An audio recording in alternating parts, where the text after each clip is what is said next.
चलिए देखिए 24, 60 और 150, 60 और 150 इन तीनों का एलसीएम फाइंड कर रहे हैं। अब सपोज इसके प्राइम फैक्टर निकालोगे 12, 6, 3, 2 की पावर 3 और 3 दो प्राइम फैक्टर है इसके, 2 और 3 हाईएस्ट पावर 3 है 2 की। इसके प्राइम फैक्टर निकालेंगे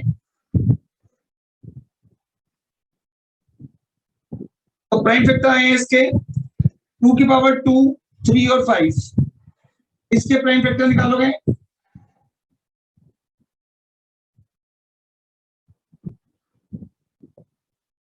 तो बच्चे आपने क्या नोटिस करा, इन सब के अंदर जो हाईएस्ट प्राइम फैक्टर आए हैं वो 3 नंबर आए 2, 3 और 5। इनकी सबके अगर हाईएस्ट पावर लें, क्योंकि 3 नंबरों के अंदर सॉल्व करने का तरीका होता है 2 की सबसे हाईएस्ट पावर इन तीनों में 2 की 3 है, 3 की सबसे हाईएस्ट पावर 1 है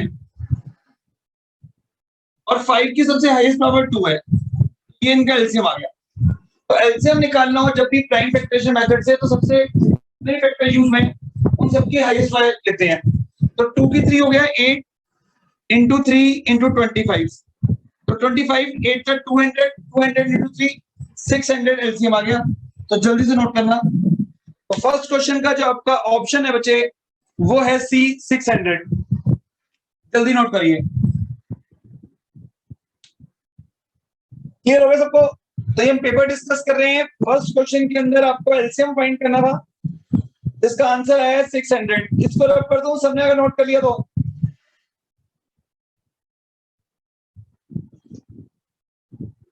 अनन्या, अंश, आर्यन, एशमी क्लियर हुआ?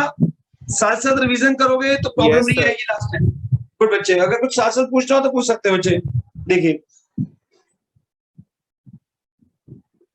अंश, ये फोटो किसकी लगा ली डीपी पे? तो डरा रहा भैया सर ये कैबिलेन है।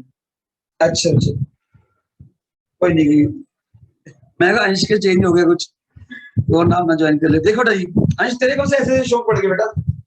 देखो जी, अगला क्वेश्चन करें।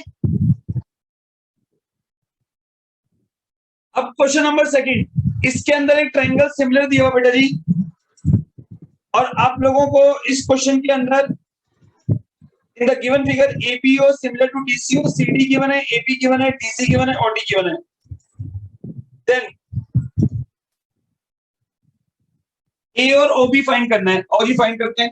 इसको मैं रब कर दूं, सबने नोट कर लिया होगा? अभी देखो बच्चे,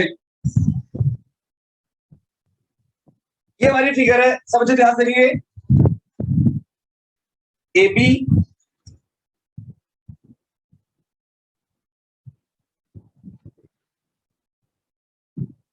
ये A हो गया हमारा BB परपेंडिकुलर, एक हो गया हमारा DC परपेंडिकुलर। हर बच्चे को पता है कि अगर आप लोगों को क्वेश्चन में गिवन है APO सिमिलर है DCO के, ये गिवन है, हमें कुछ करना नहीं है, तो हर बच्चे को बात पता है कि साइड प्रोपोर्शनल कौन कौन सी होगी। AB किसके प्रोपोर्शन में होगी? DC। PO किसके प्रोपोर्शन में होगा? CO। और AO किसके प्रोपोर्शन में होगा? DO, क्योंकि हमें ट्रायंगल सिमिलर दिया हुआ है, और जब ट्रायंगल सिमिलर होता है साइड प्रोपोर्शनल होती है। अब इसमें देखो कौन कौन सी साइड हमें गिवन है फिगर के अंदर। हमें गिवन है CD2, CD2, AB3, OC 3.2, और इस क्वेश्चन में हमें गिवन है OD 2.4। ये गिवन है, यहाँ पुट कर देते हैं। A और OB निकालना है इसमें क्वेश्चन। तो इस क्वेश्चन में AB आपको गिवन है 3, DC गिवन है 2, OB गिवन है आपको फाइंड करनी है, OC गिवन है इस क्वेश्चन में आपको 3.2। क्रॉस मल्टीप्लाई करोगे तो याद से निकल जाएगा। सेम ऐसी 3/2 equal to AO upon OD। AO हमें फाइंड करना है, OD हमें गिवन है 2.4। तो इसको क्रॉस मल्टीप्लाई किया तो ये हो गया बच्चे आपका 9.6 अपॉन 2, कैंसिल किया तो आ गया 4.8।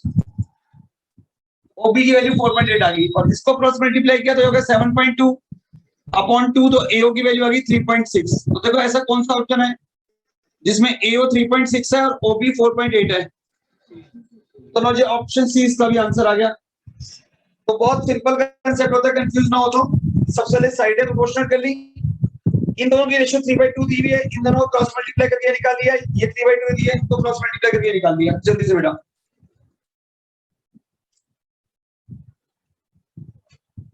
जितने भी पेपर डाल रहा हूँ इन दिनों में एक एक की हार्ड कॉपी निकाल के प्रैक्टिस करोगे तभी बोर्ड में पूरे मार्क्स ले पाओगे। और जो मार्क्स एक बार चढ़ गए आपकी मार्कशीट में वही मैटर करेंगे, कोई मैटर नहीं करेगा नाइन्थ में आपने क्या किया क्या नहीं करा। अब जिन बच्चों के इस बार कोविड की वजह से जिसकी वजह से भी नंबर चढ़ गए मार्कशीट में, तो वो लाइफ टाइम चढ़ गए, कुछ मैटर नहीं करेगा समय कोविड की वजह से पेपर नहीं वजह क्या नहीं वजह 2 साल सब भूल जाएंगे।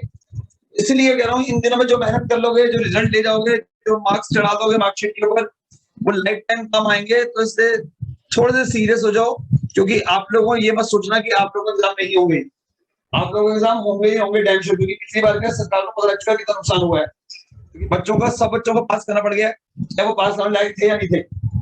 और वो नहीं चाहते कि आगे जॉब कम है, मार्केट में कंपटीशन बहुत है, तो नहीं चाहते वो लोग कि भैया ऐसे कोई भी पास होता रहे। शुरू करें नेक्स्ट क्वेश्चन, यहां तक कंसेप्ट क्लियर है? हाँ नेक्स्ट टाइम तो बोल लेंगे। आप बेटा सब अपने एडवांटेज देखो।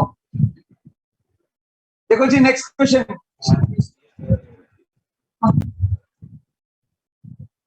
अब है बेटा जी क्वेश्चन नंबर 3, जिसके अंदर आप लोगों को प्रोडक्ट ऑफ 2 नंबर दिया हुआ है और एचसीएफ भी दिया हुआ है। और सही फॉर्मूला बोल जरा, एलसीएम का फॉर्मूला क्या होता है? लो जी, तो यही फॉर्मूला यूज करिए, प्रोडक्ट 2 नंबर अपॉन एचसीएफ। इस क्वेश्चन में आपको द प्रोडक्ट ऑफ 2 नंबर भी गिवन है।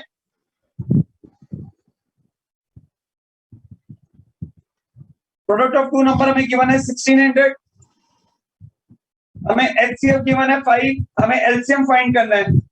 आपको पता है product of 2 number upon HCF, इसे कैंसिल करोगे 320 आपका आंसर आ गया, जो है ऑप्शन नंबर डी। जल्दी जल्दी स्पीड से करिए। साथ ही साथ क्वेश्चन नंबर 4 भी देख लो। क्वेश्चन नंबर 4 में भी आप लोगों को 2 नंबर दिए हुए हैं, तो एचसीएफ ऑफ 2 नंबर दिया हुआ है 72 और 120, 2 नंबर है, उनका एलसीएम फाइंड करना है। तो सेम वही LCM equal to product of 2 number upon HCF. अब शेष है क्या 24 या 72, 360 आंसर आ गया, जो है ऑप्शन नंबर डी।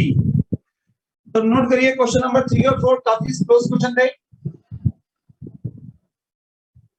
जल्दी जल्दी सारे बच्चे, एक ही बच्चा समझ क्वेश्चन करेगा, और कोई डाउट है साथ क्लियर करिए जितने भी इस समय एग्जाम डाल, क्योंकि बस अब मैं वीक में एक दिन ऐसा जरूर रखूंगा जिसमें मैं ऐसे ही केस स्टडी और क्वेश्चन पेपर डिस्कस करूंगा, इसमें आप लोगों की पीछे की रिवीजन भी साथ साथ शुरू हो जाया करेगी, ठीक है बच्चे, और स्पीड भी तेज हो करेगी। तो अब जैसे साथ साथ ट्रायंगल चलता रहेगा, साथ साथ हम एक एक चैप्टर बाय चैप्टर एमसीक्यू और केस स्टडी क्वेश्चन डिस्कस करना शुरू करते हैं।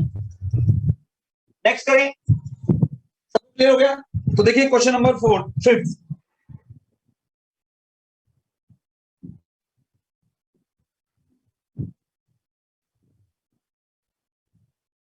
ये देखिए बच्चे,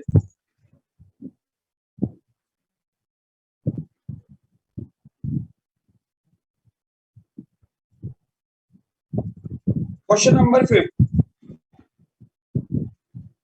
क्वेश्चन नंबर 5 फिर वही है, एबी 2 नंबर दिए हुए हैं, उनका एचसीएफ दिया हुआ है 12। Question number 5, HCF of A and B is 12 and A into B, then LCM of AB। आपको LCM निकालना है AB का, A into B क्यों है, and A into B given था, ये मिसप्रिंट होगा, इसको ठीक कर लीजिए बच्चे। इस क्वेश्चन में अजल आपको ठीक करवाया था, इसमें A into B की वैल्यू आपको दिखाई थी बेटा कुछ? हाँ बच्चे, तो वो 1800 दिया था, बाद में चेंज करवाया था, चेंज करवाया था मैडम ने।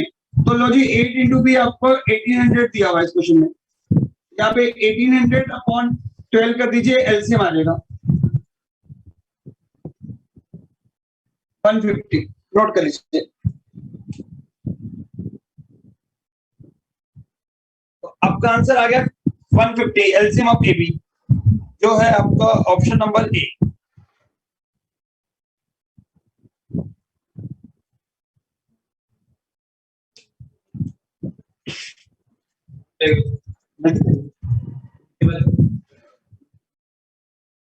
नोट करना इस क्वेश्चन में, इसमें ठीक कर लेना, a इंटू बी आपको गिवन होगा 1800।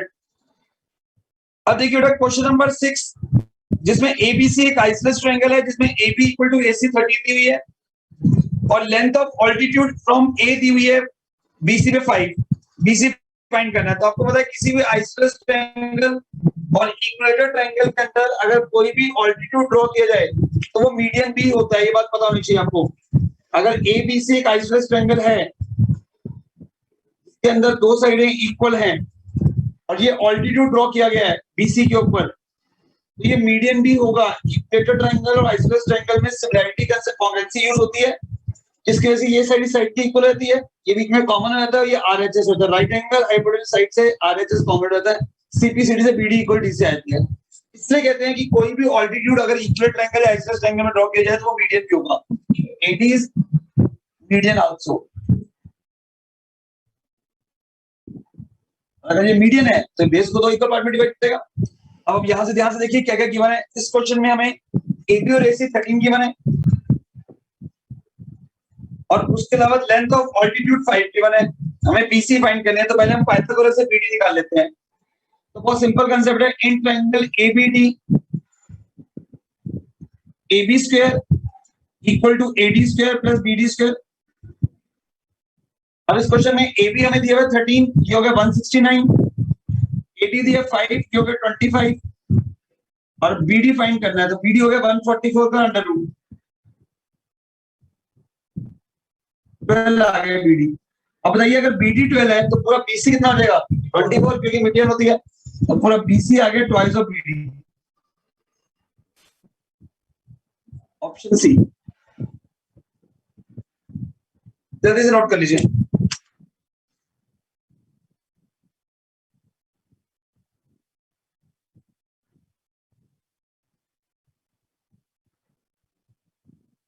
यहां तक ये कंसेप्ट सबको क्लियर है?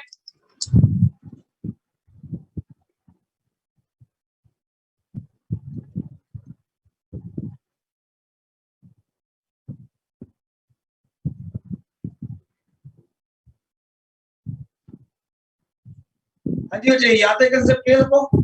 हाँ साहिल, कशिश, क्लियर हो गए? ठीक है, चलो जी अगला क्वेश्चन स्टार्ट कर रहे हैं, जल्दी जल्दी निकालिए।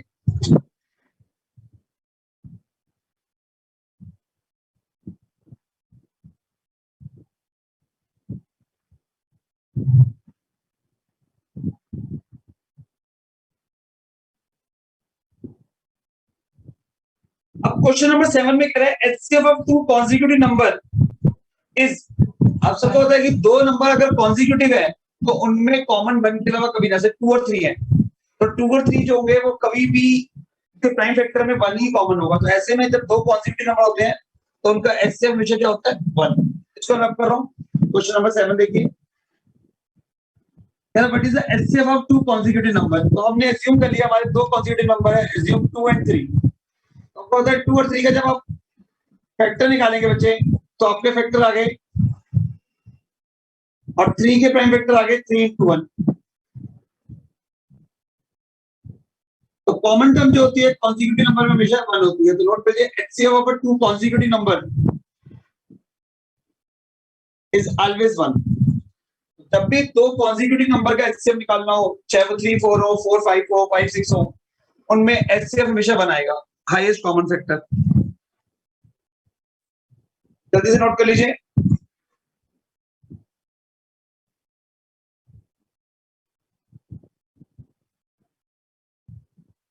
देखिए नेक्स्ट क्वेश्चन नंबर 8।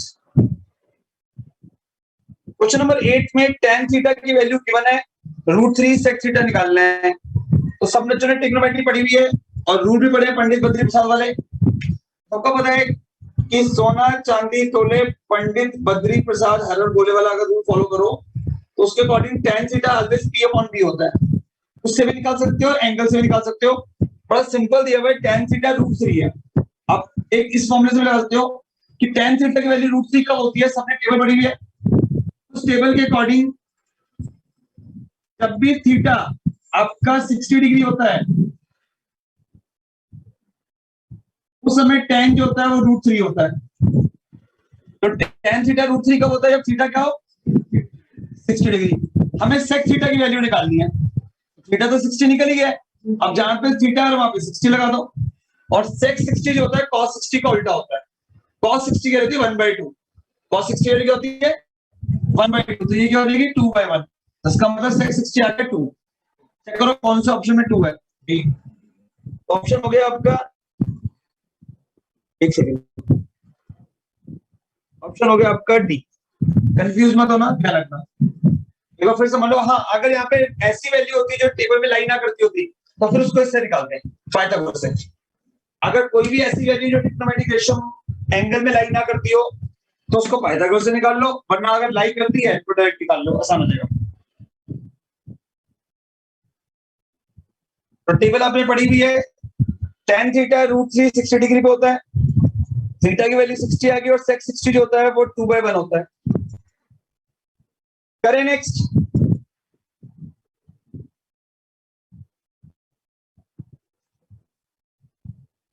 देखिए क्वेश्चन नंबर 9, फिर दो ट्राइंगल सिमिलर दिए हुए हैं। अब आप लोगों को बता दूं कि एक कंसेप्ट के अकॉर्डिंग जब भी दो ट्राइंगल सिमिलर होते हैं इसका यूज आगे बढ़ेगा। तो उन दो ट्राइंगलों की सिमिलर ट्राइंगल की जो रेशियो होती है, ठीक है जी, साइड की रेशियो पेरीमीटर की रेशियो की इक्वल होती है। साइड की रेशियो पेरीमीटर की रेशियो की इक्वल होती है। जनरली वैसे क्वेश्चन टीचर डाल दिया है, ये टॉपिक हमारे कोर्स से कट गया है क्योंकि ये एरिया थ्योरम पे बेस होता है। अब एरिया थ्योरम नहीं है तो ये भी नहीं आएगा पेरीमीटर वाला कंसेप्ट भी, बट कहीं डाल दिया तो क्वेश्चन मैं आपको समझाता हूँ। ये एरिया थ्योरम कंसेप्ट होता है, इसका मतलब समझ लो पहले होता क्या है। इसे हमारे पास, मैं आपको उसको समझा दूं उसका मतलब क्या, तभी आपको समझ आएगा। ये वैसे हमारा एरिया थ्योरम का यूज है पर वो हमारे कोर्स में अब कट गया है। बट पेरीमीटर वाला कंसेप्ट को एक बार डाल देते हैं, ऐसे कई बार पता चलता नहीं है। जैसे ये, अगर ये दो ट्राइंगल है एबीसी और ये ट्राइंगल है पीक्यूआर, ये दो ट्राइंगल है। अगर क्वेश्चन में गिवन है आपको कि ये दो ट्राइंगल सिमिलर हैं, तो एक प्रॉपर्टी के अकॉर्डिंग इनके एरिया की रेशियो,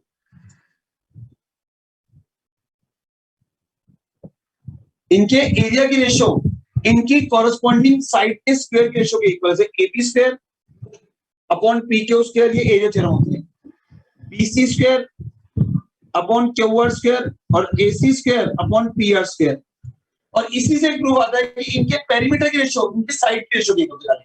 तो perimeter of ABC upon perimeter of P Q R equal है AB upon P Q, PC upon Q R और एसी अपॉन पी आर। ये दो चीज नोट करना, कभी एग्जाम में आज पता होती हो। एरिया थ्योरम ये है और ये इसी से कंसेप्ट यूज होता है क्योंकि पेरीमीटर की रेशियो साइड की रेशियो की इक्वल होती है। समझ गया? अब अगला क्वेश्चन यही है, इसी बेस है। इस बार आपको पेरीमीटर दिया हुआ है और आपको पेरीमीटर की रेशियो निकालनी है और आपको साइडों की रेशियो दी हुई है। देखो जी, इस क्वेश्चन में एबी गिवन है आपको 9.1 और डी गिवन है डीईएफ है, डीईएफ ये गिवन है आपको 6.5। पेरीमीटर की रेशियो निकालनी है, तो हर रेशियो क्या बन जाएगी अब? इसका मतलब इन दोनों के पेरीमीटर की रेशियो इनके कॉरेस्पॉन्डिंग साइड की रेशियो की इक्वल होगी। तो क्या लिखेंगे? Perimeter of triangle ABC upon perimeter of triangle DEF is equal to जो कॉस साइड दी है एबी अपॉन डी। तो इस क्वेश्चन में हमें एबी कितना गिवन है 9.1, डी कितना गिवन है 6.5 और ये पेरीमीटर है, perimeter of ABC upon perimeter of DEF. Point cut गया, 91 अपॉन 60 हो गया, 30 की टेबल में जा रहा है 13.7 13.5 7:5 आ गई। नोट कर लीजिए सर। डीईएफ की भी फिर तो सिंपल हो गया। ये कितना दिया पेरीमीटर? एबीसी निकालना है तो एबीसी को ये रखो, ये कितना दिया हुआ है 20, क्रॉस मल्टीप्लाई को सीधा हो गया, 5 से 5 कैंसिल हो गया, 30 का आंसर आ गया। तो पेरीमीटर आ गया ऑफ एबीसी 35, ये 5 से कट जाएगा, कौन सा ऑप्शन है, नोट कर लीजिए। तो दो सिमिलर ट्रायंगल जो हमारी एक्सरसाइज 8.4 का पार्ट है, उसके अंदर गिवन होता है कि अगर दो ट्रायंगल जो है सिमिलर है तो उनके एरिया की रेशियो कॉरस्पॉन्डिंग साइड के स्क्वायर की रेशियो के इक्वल है, और उनके पेरीमीटर की रेशियो उनके साइड के रेशियो के इक्वल होती है।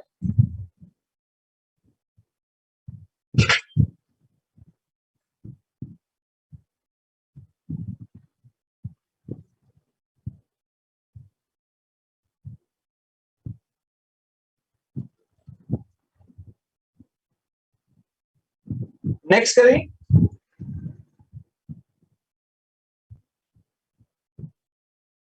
क्वेश्चन नंबर 10 जो है ना, इसके अंदर मिसप्रिंट है, जो ऑप्शन है वो इसमें है ही नहीं। क्वेश्चन नंबर 10 के मैं आपको प्रॉपर्टी लिखवा देता हूँ क्योंकि वेरी इंपॉर्टेंट क्वेश्चन है, पाइथागोरस का पार्ट है, तो हमारी लास्ट एक्सरसाइज है, बट कई थ्योरम पे बेस होते हैं, क्वेश्चन को पता होना चाहिए। बाद में करेक्शन कराई थी ज्वेल, ठीक है शायद 60/13 तो वो कुछ इक्वेट करके उसको आंसर निकालना है, तो वो ठीक है क्वेश्चन। आपको एक बार फिर भी ऑप्शन है, क्योंकि प्रॉपर्टी के अकॉर्डिंग जब भी कोई राइट एंगल के ऊपर कोई भी आप लोगों का हाइपोटेन्यूज ड्रॉ किया था मिड पॉइंट पे, तो मीडियन जो होती है वो हाइपोटेन्यूज के हाफ के इक्वल होती है, इसका प्रूफ है पूरा। तो यही कांसेप्ट यहां लग रहा है, आपकी टीचर ने आपको सॉल्व करा के दिया है ना क्वेश्चन, देखो जी। तो मैम ने बोला कि क्वेश्चन ठीक है, मैंने कहना है प्रूफ भी भेजना है एक बार, क्योंकि इस क्वेश्चन के अंदर एक प्रॉपर्टी होती है बच्चे कि आप लोगों का अगर कोई भी एक राइट एंगल ट्रायंगल है और उसके अंदर एक ऑल्टीट्यूड और ड्रॉ किया गया है, तो दो ट्रायंगलों को सिमिलर जब किया था छोटे बड़े को, तो एक रीजन के अकॉर्डिंग जो ये वाला आप लोगों का ऑल्टीट्यूड होता है वो इस तरह का इस हाइपोटेन्यूज का मिड पॉइंट भी होता है। तो ये प्रॉपर्टी होती है जो हम लोगों ने अपने पाइथागोरस थ्योरम में प्रूव करेंगे। तो उस क्वेश्चन के अकॉर्डिंग अगर ये एबीसी एक राइट एंगल है या एसी भी एक राइट एंगल है, अगर तो जो भी ऑल्टीट्यूड आप ड्रॉ करोगे इसके ऊपर वो इस हाइपोटेन्यूज का हाफ के इक्वल होगा। ये प्रॉपर्टी होती है कंसेप्ट में। तो इसका मतलब है जब आगे प्रूफ भी करेंगे पाइथागोरस में, तो इस क्वेश्चन में वही दिया है। क्वेश्चन नंबर 10 के अंदर क्या है, पी क्यू आर एक ट्रायंगल है, देखो जी, पी क्यू आर एक ट्रायंगल है जिसमें राइट एंगल है क्यू के ऊपर है, राइट एंगल है क्यू, पी क्यू दिए हुए 5, आप लोगों को क्यू आर दिए 12 और क्यू एस परपेंडिकुलर दिया हुआ है, Q S perpendicular on P R. तो अब सबसे पहले काम करिए, पाइथागोरस की साइड निकालिए, क्योंकि प्रॉपर्टी के अकॉर्डिंग जो क्यू एस होता है वो हाफ ऑफ द हाइपोटेन्यूज से होता है। समझ आ गया? जब हम दो ट्रायंगल छोटे और बड़े ट्रायंगल सिमिलर करते हैं तो उसमें एक रेशियो निकलता है जिसके अकॉर्डिंग जो Q S is half of P R होता है। तो पहले पी आर निकालिए पाइथागोरस से, इसमें right triangle P Q are लेंगे जब, उसे कहना है पी आर का स्क्वायर इक्वल है पी क्यू का स्क्वायर प्लस क्यू आर का स्क्वायर। अब इस क्वेश्चन में पी क्यू गिवन है 5 और सॉरी पी क्यू हमें गिवन है 5, क्यू आर गिवन है 12, तो ये हो गया 25 प्लस 144 दैट्स कॉल्ड 169, 13 आ गया पी आर। जब पी आर 13 आ गया बच्चे तो उसका ऑप्शन आ गया 13/2 दैट इज कॉल्ड 6.5। नोट कर लीजिए।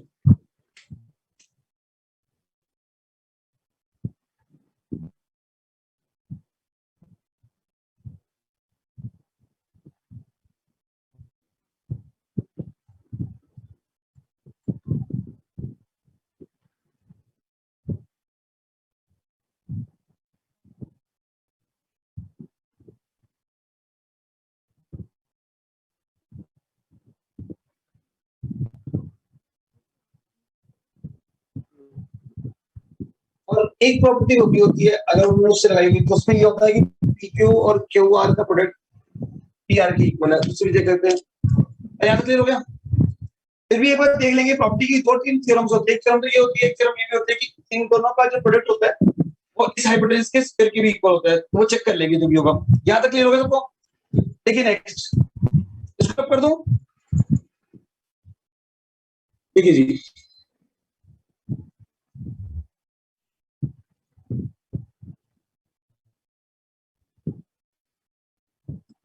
अब एक क्वेश्चन के अकॉर्डिंग क्वेश्चन नंबर 11 जिसके अंदर आपको cos square 30 plus cos square 45 plus 4 sec square 60 plus half cos square 90 minus 2 tan square 60 की वैल्यू फाइंड करनी है। ऐसे क्वेश्चन में सिर्फ टेबल की वैल्यू लगाते हो, कुछ नहीं करना आपने। सबको पता है cos 30 √3/2 होता है टेबल के अकॉर्डिंग। cos 45 की वैल्यू 1/√2 होती है। sec 60 cos 60 का उल्टा होता है और cos 90 0 होता है। tan 60 √3 होता है। तो उसके अकॉर्डिंग ये आंसर आ गया 3/4 1/2 4 0 3।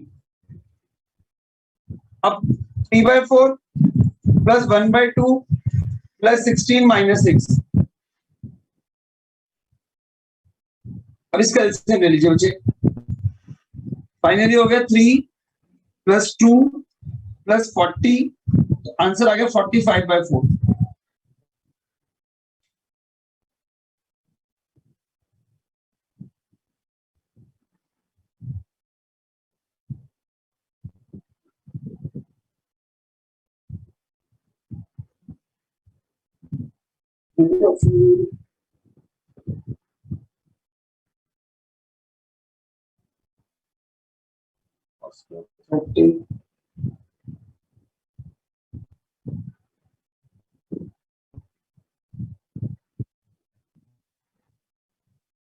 तो इसका 83/8 आया था।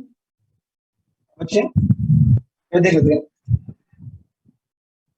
4 5। अच्छा ये नेगेटिव था 3/2 को स्क्वायर 3/4 मल्टीप्लाइड है।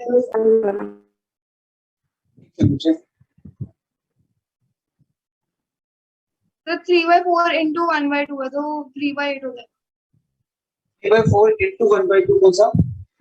तो जो आपने cos स्क्वायर 30 लिखा है ना वो मल्टीप्लाई हो रहा है cos स्क्वायर 45 से। अच्छा ये मल्टीप्लाई है। फाइन ठीक।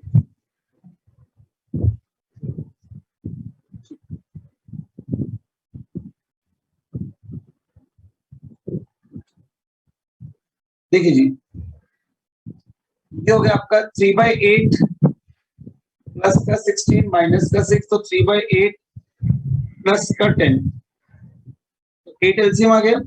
ये 80 हो गया 80 3/3 8 आंसर है। नोट करो।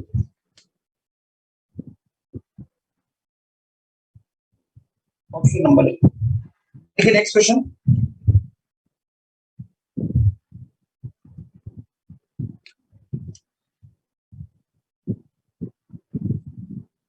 अब एक नॉर्मल कंसेप्ट के अकॉर्डिंग भी आपने 9th में पढ़ा हुआ है कि किसी भी रैशनल नंबर और इरेशनल नंबर का जो सम होता है वो ऑलवेज इरेशनल होता है। सिर्फ और सिर्फ जो रैशनल नंबर और इरेशनल नंबर का जो प्रोडक्ट होता है वो सिर्फ कई केस में रैशनल इरेशनल आ सकता है, मतलब 0 वाले केस में 9th में आपने पढ़ा होगा।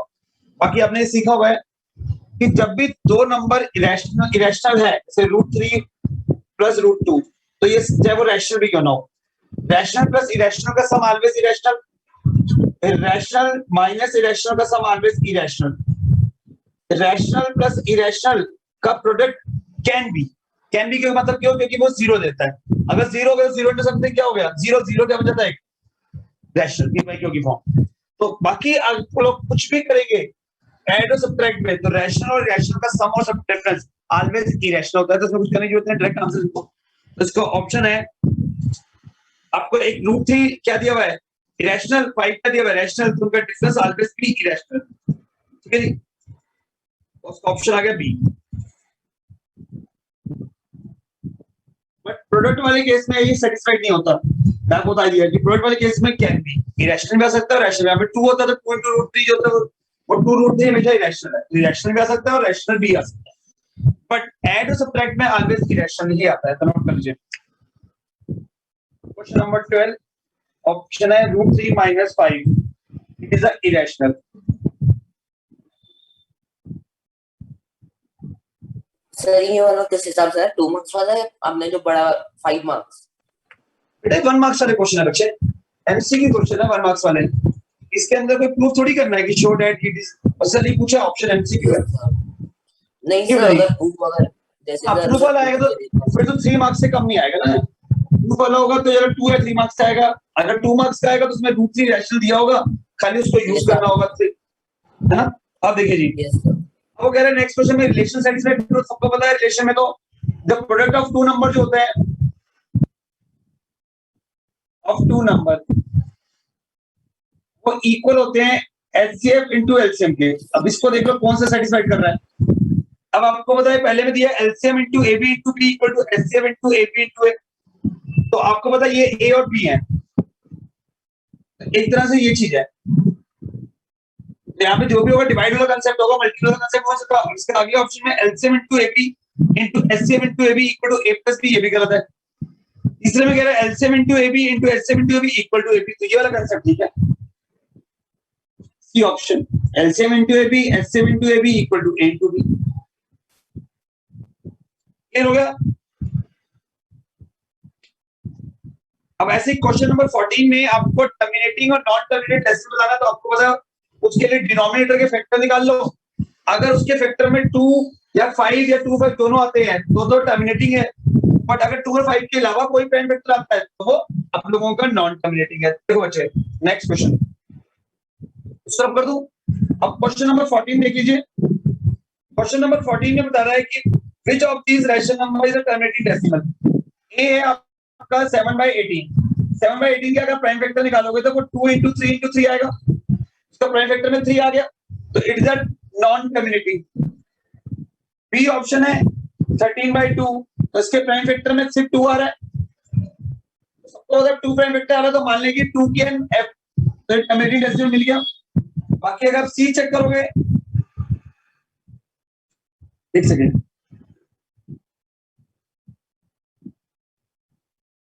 तो ये हो गया आपका 4/, ठीक है जी। इसे कैंसिल करेंगे अगर, तो यार 4/2 से कैंसिल किया, फिर 2/50 आ गया। इसका जो ऑप्शन था 2/25, 1/25 आ गया। ये 5 की 2 हो गया, 5 की 2 में 2 0, ये भी और एक रुपया। और डी ऑप्शन है आपका 16/225। सबको पता है, बाकी सब तो हो ही रही है। ये हो गया हमारा, ये भी नहीं हो रहा। एक second, terminating which of this rational number is terminating decimal. तो टर्मिनेटिंग डेसिमल मतलब जिसका जो आप लोगों का जो एंडिंग है वो 2 की है या 5 की है ना, या खाली 2 की है या खाली 5 की है ना, तो वही तो टर्मिनेटिंग डेसिमल होता है। तो इसका मतलब तो इसके 2 आंसर थे, हमने बोल तो कोई भी। चलो उसका बाइजेट टीचर ने फिर मिसप्रिंट करो, कोई नहीं, आप लोग यही छोड़ दीजिए, क्योंकि इसमें कोई एग्जैक्ट आंसर नहीं निकला, दोनों पॉसिबिलिटी हो सकती है। दोनों के लिए मार्क्स मिल जाए। अच्छा हाँ, वो हो सकता है मिसप्रिंट हो, टीचर कह रहे जो ठीक है बच्चा ने करा होगा, कंडीशन तो लगाइए ना। ठीक है बेटा, हाँ जी नेक्स्ट करें। यस अब देखो अगला क्वेश्चन भी 15 जो है एरिया थ्योरम के ऊपर आ गया। मैं आपको कहा था कि एरिया थ्योरम वैसे हमारे कोर्स में तो नहीं है, पर टीचर डाला मैं फिर दिखाता हूं। जैसे लिखा हुआ है ratio of the area of two similar triangle are the ratio of 1:2, ratio of their corresponding side. तो मैं कहता हूं अगर आप लोगों के पास क्वेश्चन में भी चेंज था, ये रेशियो 49:25 होना चाहिए क्वेश्चन। चलो कोई नहीं, मिसप्रिंट हम एक कंडीशन मैं भी जो भी आएगा तो बच्चे कर ही लेंगे, अगर कुछ टीचर ने करा भी था, बस आपको बेसिक पता होना चाहिए, वो तो फिर टीचर कर देगी। सर कर दूं। तो अब देखिए बच्चे, इसमें कुछ करेक्शन कराई टीचर ने, पर फिर भी मैं आपको हिंट दे दूं कि अगर दो ट्रायंगल सिमिलर होते हैं, फिर दोबारा समझा दूं एक बार। अगर ये दो ट्रायंगल हमारे सिमिलर हैं, एबीसी सिमिलर है PQR के, तो लॉजिकली क्या होता है, इनके एरिया की जो रेशियो होती है वो इनकी कॉरस्पॉन्डिंग साइड की रेशियो के इक्वल होती है। तो इसमें अगर आपको साइडें दी होगी तो एरिया निकल जाएगा, और एरिया दिया होगा तो साइडें निकल जाएगी। इसमें आप कोई मैटर नहीं करता, अगर कुछ मिसप्रिंट भी है तो ठीक कर लेना, बस ये कंडीशन याद कर लो कि area of two similar triangle is equal to the area of the ratio of the two triangle is equal to the corresponding side square, square of the corresponding side.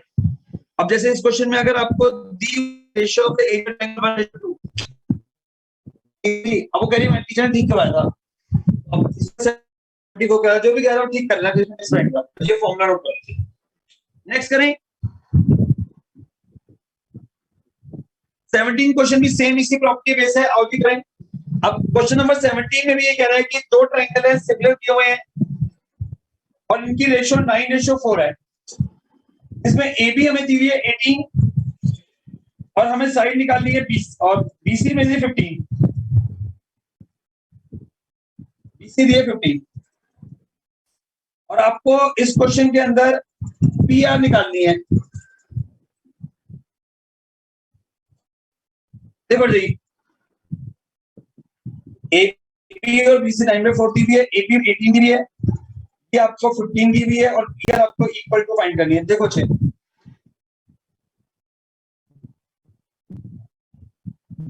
अब एक सिंपल सा concept है बच्चे कि आप लोगों को पता है कि जो आपकी कॉरस्पॉन्डिंग साइड जो होती है वो इक्वल होती है।